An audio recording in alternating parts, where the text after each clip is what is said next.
ओम शांति। 9 जुलाई 2021। आज के बाबा के मधुर महावाक्य। मीठे बच्चे, तुम्हारी बिगड़ी को सुधारने वाला अर्थात तकदीर बनाने वाला एक बाप है जो तुम्हें नॉलेज देकर तकदीरवान बनाते हैं।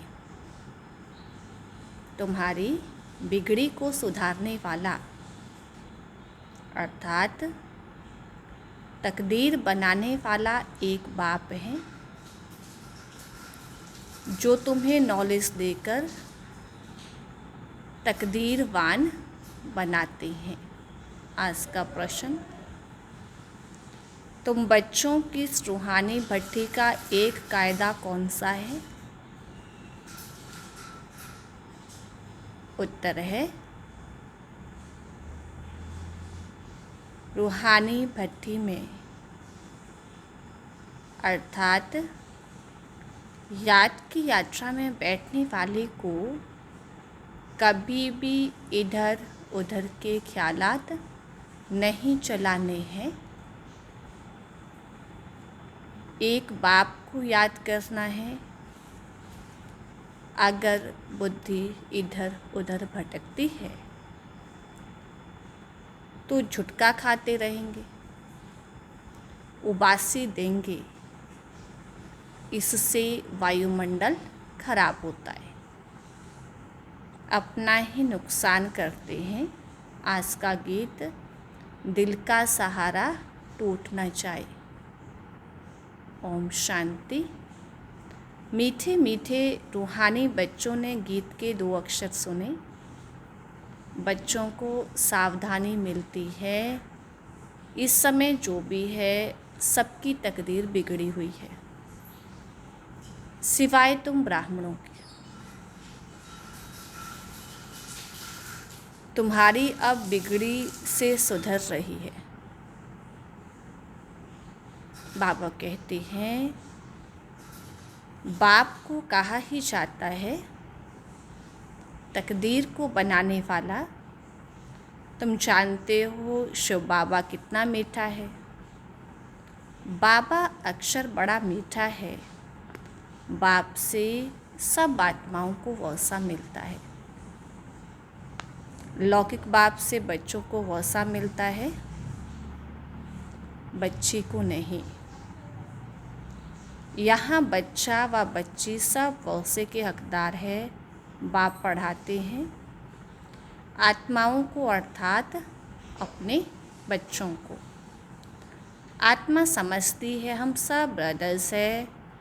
बरोबर कहा भी जाता है ब्रदरहुड। एक भगवान के बच्चे हैं तो इतना लड़ते झगड़ते क्यों हैं? सब आपस में लड़ते ही रहते हैं।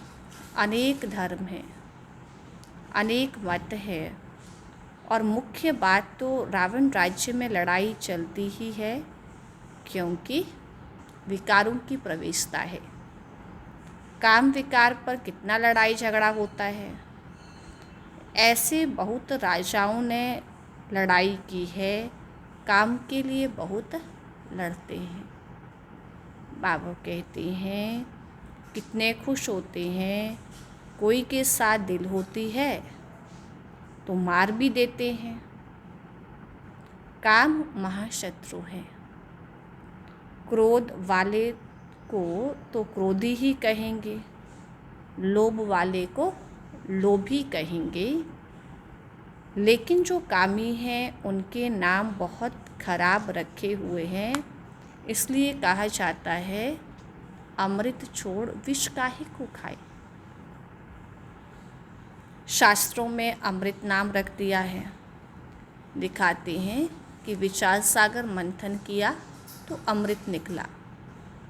बाबा कहते हैं कलश लक्ष्मी को दिया। कितनी कहानियाँ हैं इसमें। बड़े ते बड़ी बात है सर्वव्यापी की, और दूसरा गीता के भगवान की।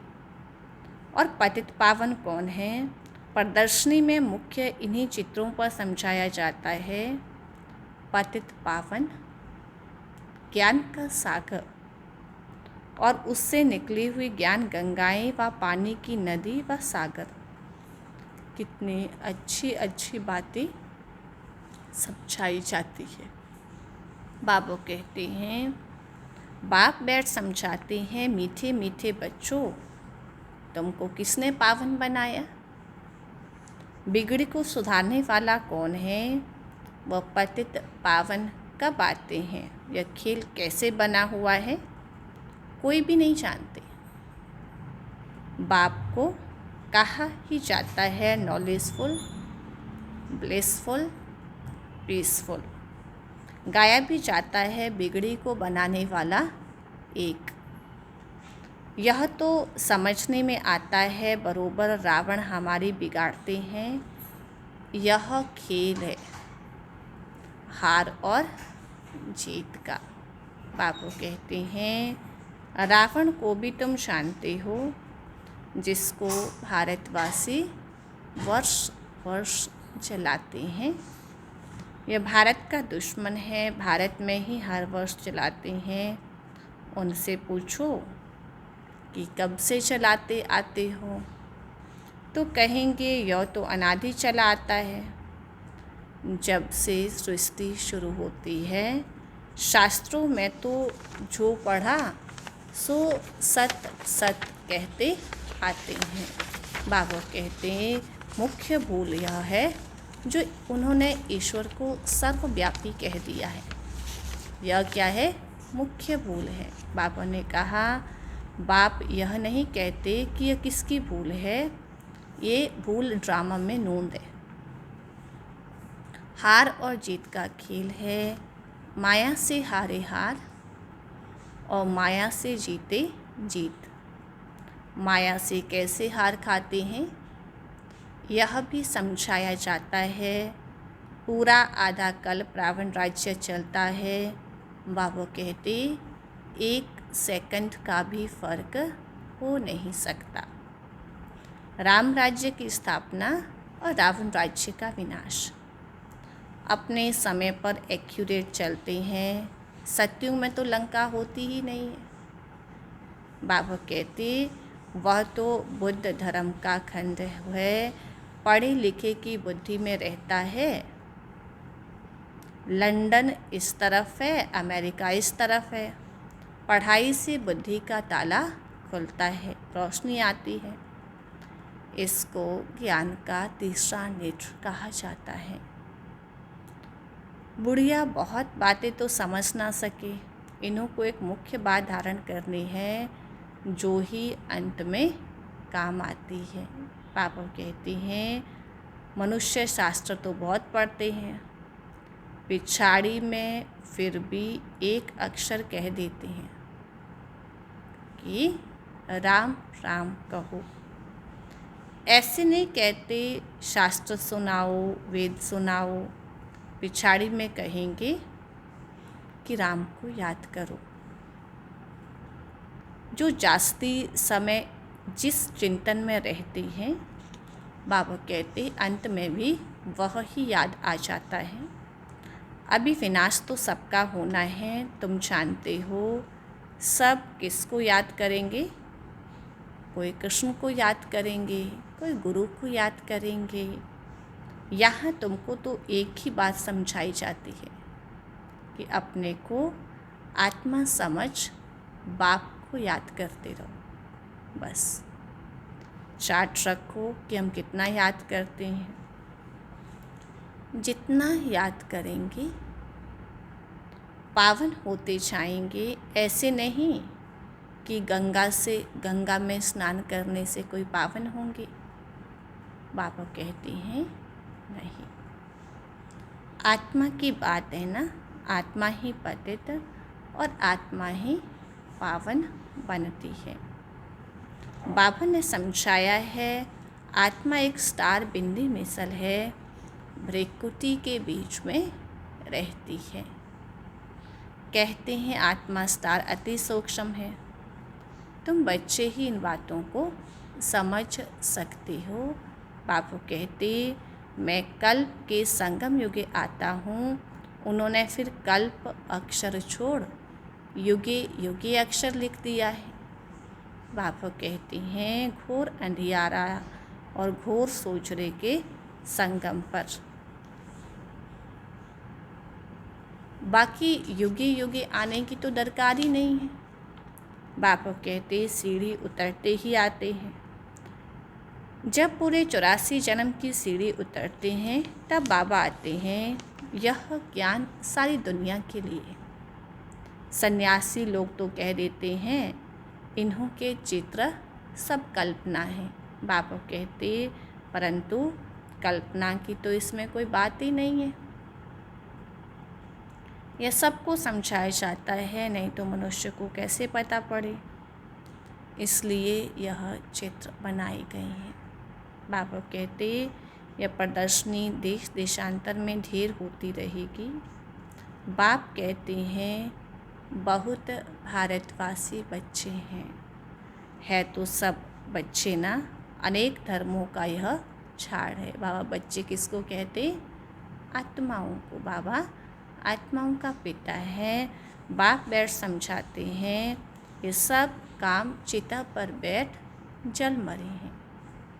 सत्युग में जो पहले पहले आते हैं वही फिर पहले पहले द्वापर से लेकर काम अग्नि में जलते हैं, इसलिए काले हो गए हैं। बाबू कहते हैं अभी सबकी सदगति होनी है, तुम निमित्त बनते हो, तुम्हारे पिछाड़ी सबकी सदगति होनी है। बाबा कितना सहश्रुति समझाते हैं। बाबा कहते सिर्फ एक बाप को याद करो, आत्मा ने दुर्गति को पाया है। आत्मा पतित बनने से शरीर भी ऐसा ही मिलता है। आत्मा को पावन बनाने की युक्ति बाप बिल्कुल सहज बताते हैं ना। बाबा को याद करो। त्रिमूर्ति के चित्र में ब्रह्मा का चित्र देख मनुष्य हाय हाय मचा देते हैं। बाबा कहते इनको ब्रह्मा क्यों कहते हैं? ब्रह्मा तो सूक्ष्म वतनवासी देवता है, यहाँ कहाँ से आया? यह दादा तो पहले नामी ग्रामी था, अखबारों में सब जगह पढ़ा था। एक जौहरी कहता है मैं श्री कृष्ण हूँ, हमको 16,108 रानियाँ चाहिए। बड़ा हंगामा मच गया था भगाने का। यज्ञ के आदि की बात, यज्ञ की स्थापना के समय की बात, शिव बाबा की प्रवेशता जब ब्रह्मा बाबा में होती है तो शिव बाबा सुना रहे थे, लेकिन दुनिया वालों ने समझा कि कोई जौहरी कह रहा है। अब एक एक के साथ माथा कौन मारे? इतने ढेर मनुष्य है। आबू में कोई आते हैं तो उनको झट कहते हैं अरे ब्रह्मा कुमारियों के पास जाते हो। वह तो जादू कर देती है, स्त्री पुरुष को भाई बहन बना देती है। लंबी चौड़ी बात बनाकर माथा ही खराब कर देते हैं। बाप कहते हैं तुम मुझे ज्ञान सागर वर्ल्ड ऑलमाइटी अथॉरिटी कहते हो। वर्ल्ड ऑलमाइटी अथॉरिटी अर्थात सर्वशक्तिमान, सब वेदों शास्त्रों आदि को जानने वाला बड़े विद्वान को अथॉरिटी कहते हैं ना। बाबा कहते क्योंकि यह सब वेदों शास्त्रों आदि को पढ़ते हैं, फिर बनारस में जाकर टाइटल लेते हैं जो वेद शास्त्र पढ़ते हैं।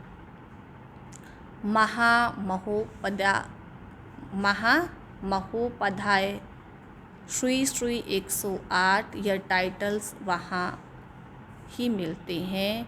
जो बहुत होशियार होते हैं उनको बड़ा टाइटल मिलता है। शास्त्रों में जनक के लिए लिखा हुआ है, उसने कहा कि कोई सच्चा ब्रह्म ज्ञानी हमको ज्ञान सुनाए। अब ब्रह्म ज्ञान तो है नहीं, बात बाकी सारी यहाँ की बात है। कहानी बड़ी बना दी है, शंकर पार्वती की कहानी लिखी हुई है। बापू कहते हैं वास्तव में था शिव, उन्होंने शंकर पार्वती का नाम दे दिया।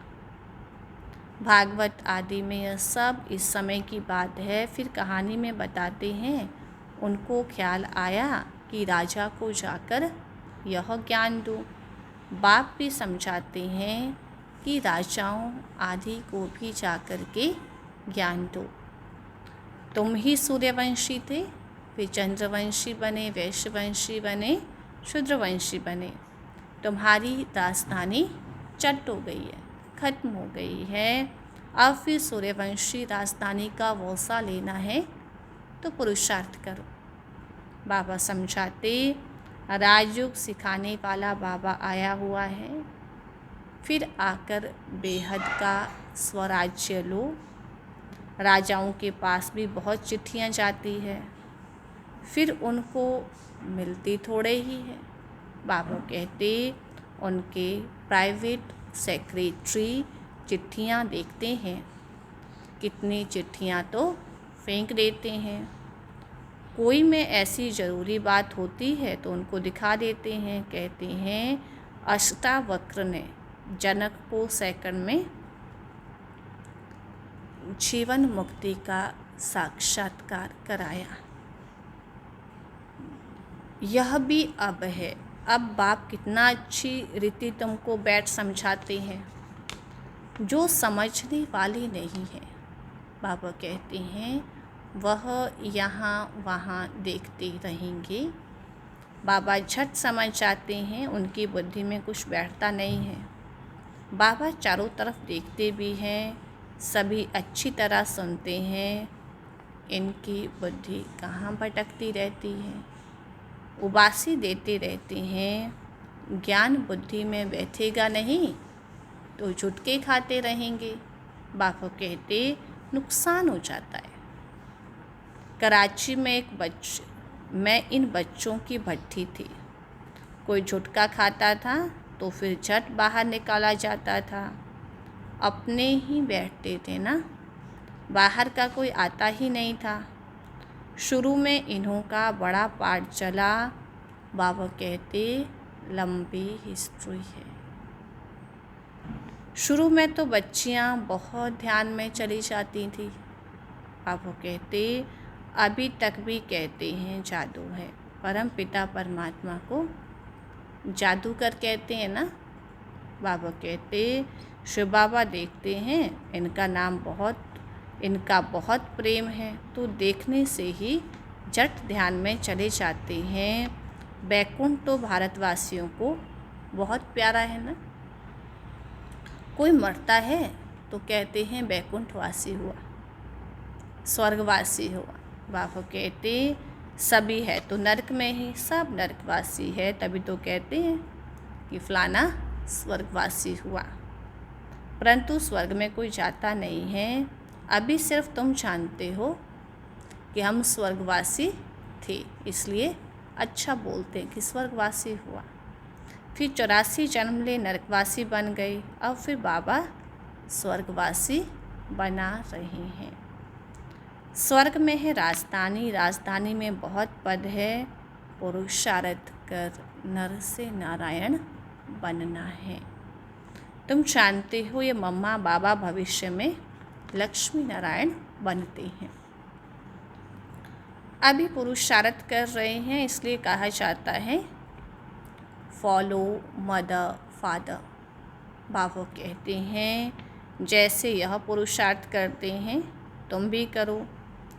यह भी याद में रहते हैं, यह भी स्वदर्शन चक्रधारी बनते हैं।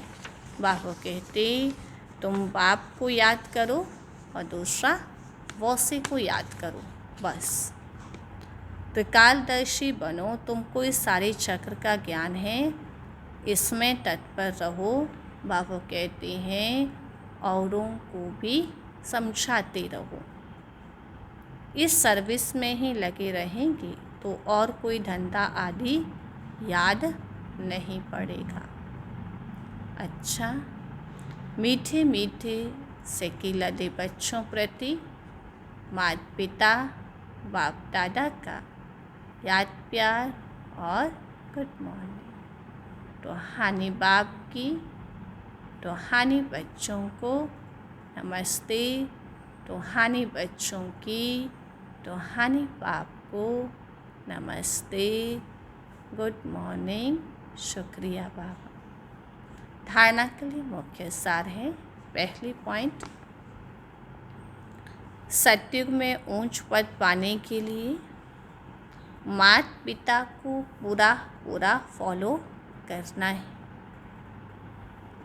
उनके समान पुरुषार्थ करना है ना, ब्रह्मा बाबा मम्मा के समान पुरुषार्थ करना है, सेवा में तत्पर रहना है, एकाग्र हो पढ़ाई करनी है।